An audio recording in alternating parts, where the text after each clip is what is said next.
இன்றைக்கு பொதுக்காலத்தின் 32ஆம் வாரம் நவம்பர் மாதம் 14ஆம் தேதி வியாழக்கிழமை. இன்று தேவன் நமக்கு தரும் ஜீவ நீரூற்றான இறை வார்த்தைகள் திருப்பாடல் 146. இறை வார்த்தைகள் 7 10 முடிய. நாம் அனைவரும் பாட வேண்டிய பதிலுரை பாடல். யாக்கோபின் இறைவனை தம் துணையாக கொண்டிருப்போர் பேறு பெற்றோர். யாக்கோபின் இறைவனை தம் துணையாக கொண்டிருப்போர் பேறு பெற்றோர். ஆண்டவர் ஒடுக்கப்பட்டோர்க்கான நீதியை நிலைநாட்டுகின்றார். பசித்திருப்போர்க்கு உணவளிக்கின்றார். சிறைப்பட்டோருக்கு விடுதலை அளிக்கின்றார். யாக்கோபின் தேவனை, யாக்கோபின் இறைவனை தம் துணையாக கொண்டிருப்போர் பேறு பெற்றோர். ஆண்டவர் பார்வையற்றோரின் கண்களை திறக்கின்றார். தாழ்த்தப்பட்டோரை உயர்த்துகின்றார். நீதிமான்களிடம் அன்பு கொண்டுள்ளார். யாக்கோபின் இறைவனை தம் துணையாக கொண்டிருப்போர் பேறு பெற்றோர். ஆண்டவர் அயல் நாட்டினரை பாதுகாக்கின்றார். அனாதை பிள்ளைகளையும் கைம்பெண்களையும் ஆதரிக்கின்றார். ஆனால் பொல்லாரின் வழிமுறைகளை கவிழ்த்து விடுகின்றார். யாக்கோபின் இறைவனை தம் துணையாக கொண்டிருப்போர் பேறு பெற்றோர். சீயோனே முன்கடவுள் என்றென்றும் எல்லா தலைமுறைகளுக்கும் ஆட்சி செய்வார். ஆண்டவர் பார்வையற்றோரின் கண்களை திறக்கின்றார். தாழ்த்தப்பட்டோரை உயர்த்துகின்றார். யாக்கோபின் இறைவனை தம் துணையாக கொண்டிருப்போர் பேறு பெற்றோர். யாக்கோபின் இறைவனை தம் துணையாக கொண்டிருப்போர் பேறு பெற்றோர். இன்றைக்கு நம் தேவன் தரும் ஜீவ நீரூற்றான இறை வார்த்தைகளை கேட்டோம். அதாவது திருப்பாடல் 146 என் நெஞ்சே நீ ஆண்டவரை போற்றிடு, உயிர் உள்ளளவும் ஆண்டவரை போற்றிடுவேன், என் வாழ்நாளெல்லாம் என் கடவுளை புகழ்ந்து பாடுவேன் என்று 1-2 வார்த்தைகள் 2ஆம் வார்த்தைகள் சொல்லுது. ஆனால் தேவன் நமக்கு தந்திருக்கக்கூடிய வார்த்தைகள், யாக்கோபின் இறைவனை தம் துணையாக கொண்டிருப்போர் பேறு பெற்றோர். தம் கடவுளாகிய ஆண்டவரையே நம்பி இருப்போர் பேறு பெற்றோர். அதான் பதிலுரை பாடல்.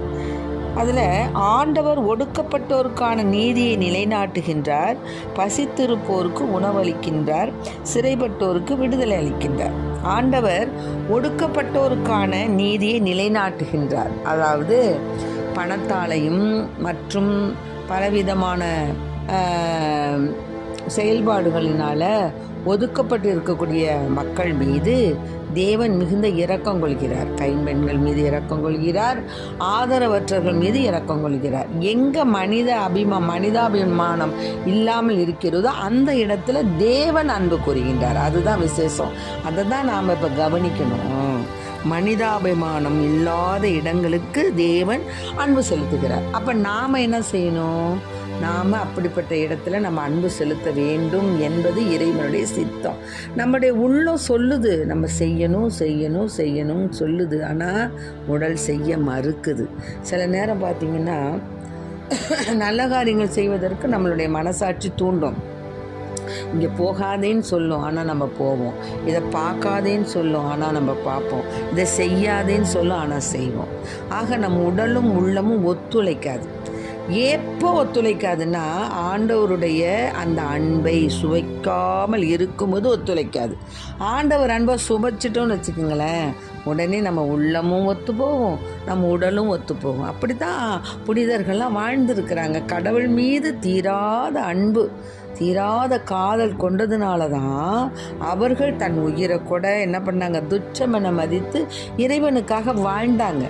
அப்படிப்பட்ட புனிதர்கள் வரிசையில் நம்ம எவ்வளோ பேரை பார்க்குறோம். நம்ம அது மாதிரி வாழ வேண்டும் என்று நாம் முயற்சி எடுக்கும் பொழுது தான் தேவன் நம்மோடு இருக்கிறார். இப்போது அப்பா அப்படின்னு அவரை கூப்பிடுவதற்கும் அவருடைய சித்தம் வேண்டுமா, அவருடைய ஞானம் வேண்டுமா, அவருடைய அன்பு வேண்டுமா, அவருடைய அந்த பரிவு வேண்டுமா. அப்படி இருந்தால் தான், அவர் சொன்னால் தான் நம்ம அப்படி அப்பான்னு கூப்பிட முடியுமா. அப்படி இருக்கும் பொழுது ஆண்டவருடைய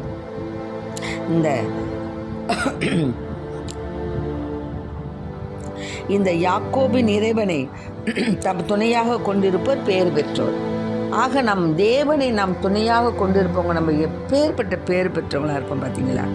அதை நினச்சி பார்க்கணும். நம்ம சில நேரங்களில் நமக்கு வரக்கூடிய துன்பங்கள், நமக்கு வரக்கூடிய அசதிகள், நமக்கு வரக்கூடிய சோர்வுகள், நமக்கு ஏற்பட்டு இருக்கக்கூடிய அந்த நஷ்டங்கள், கலக்கங்கள், இன்னுமாக பலவிதமான துன்ப சூழ்நிலைகள், சோதனைகளில் நம்ம மாட்டிக்கிட்டு என்ன செய்கிறோம், தேவனை நினைப்பதற்கு கொஞ்சம் தயங்குகிறோம்.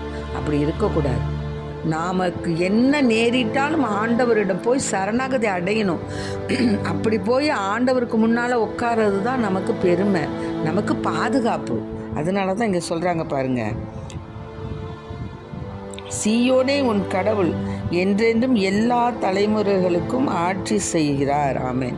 ஆக தேவன் நமக்கு மட்டுமல்ல, நம்முடைய தலைமுறைகளுக்கும். இப்போ ஒரு குடும்பத்தில் ஒரு பெண் பக்தி உள்ளவளாக இருந்தால் அந்த வீடு முழுவதும் ரட்சிக்கப்படுதுன்னு சொல்கிறாங்க. ஆமென். ஆக அந்த குடும்பத்தில் அதுக்காக ஆண்கள் ஜெபம் செய்யக்கூடாது, பக்தியாக இருக்கக்கூடாதுன்னு இல்லை, அது போனஸு. ஒரு குடும்பத்தில் தாயும் தகப்பனும் ஞானமுள்ளவங்களாக, தேவனை பற்றி கொண்டவர்களாக, தேவன் மீது விசுவாசம் உள்ளவர்களாக அன்றாடம் திருப்பலி கண்டு ஆசீர்வாதத்தை பெறுகின்றவர்கள் பாக்கியவான்கள். அந்த குடும்பம் செழித்து வளரும், லீபானின் கேதுரு மரம் போல் செழித்து வளரும். ஆமென். ஆக அத்தகைய ஆசீர்வாதம் ஒரு பெண்ணால் தான் ஒரு வீட்டுக்கு கிடைக்கிது. நாம் நினச்சிக்கிட்டு இருக்கிறோம், நம்ம என்னப்போ கோயிலுக்கு போனால் தானே நம்ம வீட்டில் இருந்து சொல்லிக்கலாம், இப்போ வீட்டில் இருந்து செஞ்சுக்கலாம் அப்படின்லாம் நினைக்கலாம். ஆனால் இப்போது ஒருத்தருடைய ஆசீர்வாதம், அவருடைய நேரடி பார்வை, அவரை நம்ம பார்க்கணும் அப்படின்னா அங்கே போனால் தான் அவரை பார்க்க முடியும். கடவுள் உயிரும் உத்தானமாக அந்த கோவிலில் இருக்கிறார் என்பதை உணர்ந்த பிள்ளைகள் தான் கோவிலுக்கு போவோம். அப்படி இல்லாத பிள்ளைகள் போக நான் நிறைய பேரை பார்த்துருக்குறேன், கோவிலுக்கே போக மாட்டேங்கிறாங்க. என்னப்பா கோயிலுக்கு போனால் தானே, ஏன் நம்ம வீட்டில் இருந்து சாமி கும்பிட்டா சாமி வரமாட்டேங்கிறார். வருவார், துணியிலும் இருக்கிறார், துரும்பிலும் இருக்கிறார் நம்ம சொல்கிறோம். ஆனாலும் நம்ம இப்போ சாப்பாடுன்னு கேட்டால் எங்கேயும் தான் சாப்பாடு இருக்குது, இட்லி இருக்குது, தோசை இருக்குது, பாயாசம் இருக்குது, பிரியாணி இருக்குது, அது இருந்துட்டு போட்டுமே அப்படின்னா அதை சாப்பிட்டா தானையா நம்ம உள்ளார போவோம். அது மாதிரி தேவனை பார்த்தா தானையா நம்மளுக்கு அந்த பக்தி வரும். ஆக இப்படிலாம் நம்ம பிள்ளைகளுக்கு சொல்லி கொடுக்கணும். இப்போல்லாம் நிறையா பிள்ளைங்க நிறைய நான் பார்க்குற கிறிஸ்தவ பிள்ளைங்களை ரொம்ப ஒன்றுமே தெரியாமல் இருக்கிறாங்க. உலகபரமான காரியங்கள் அது படிக்கிறாங்க, இது படிக்கிறாங்க, என் பிள்ளை அதை படிக்குது, இதை படிக்குது, எல்லாம் தெரியும், சகல கலா வல்லவன்றாங்க. ஆனால் மறைநூல், மறை உண்மைகள், அந்த ஞானோபதேசம் அதில் பார்க்கும்போது அதில் ஒன்றுமே இல்லை, ஜீரோவாக இருக்காங்க. அப்படி இருக்கிறதுனால ஒரு பிரயோஜனமும் கிடையாது. அதனால் இதை கேட்டுக்கொண்டு இருக்க அன்பார்ந்த பிள்ளைகளை, உங்கள் பிள்ளைகளை நீங்கள் வளர்ப்பதில் கடமை உள்ளவர்கள். உங்களை கடவுள் கணக்கு கேட்பார். உன் பிள்ளையை நீ உனக்கு நான் கொடுத்தேனே, உனக்கு பரிசாக கொடுத்தேனே, எத்தனையோ பேர் குழந்தை இல்லாமல் இருக்கின்றார்களே, அந்த நிலையில் நான் உனக்கு பிள்ளை கொடுத்தனே, அந்த பிள்ளையை நீ நல்லாக வளர்த்தியா கேட்பார். ஆகவே அன்பு பிள்ளைகளே, இன்று நம் தேவன் நமக்கு தரும் ஜீவ நீர் ஊற்றான இறை வார்த்தைகள் என்ன தெரியுங்களா? யாக்கோபின் இறைவனை தம் துணையாக கொண்டிருப்போர் பேறு பெற்றோர். ஆக தேவனை நமது துணையாக கொண்டிருக்கிற நாம் அனைவரும் பேறு பெற்றவர்கள். ஆண்டவரையே நம்பி இருக்கிற நாம் அனைவரும் பேறு பெற்றவர்கள்.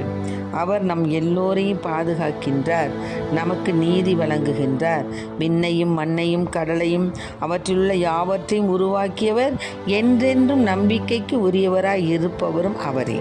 ஆகவே விண்ணையும் மண்ணையும் கடலையும் அவற்றிலுள்ள யாவற்றையும் உருவாக்கியவர், என்றென்றும் நம்பிக்கைக்கு உரியவராய் இருப்பவரும் கடவுள் ஒருவரே என்பதை உணர்ந்த பிள்ளைகளாய் நம் பிள்ளைகளை தேவனுக்கு ஏற்புடைய பிள்ளைகளாய் வளர்க்க தேவனிடம் வரம் கேட்போம். ஆமென். Praise the Lord. மரியே வாழ்க.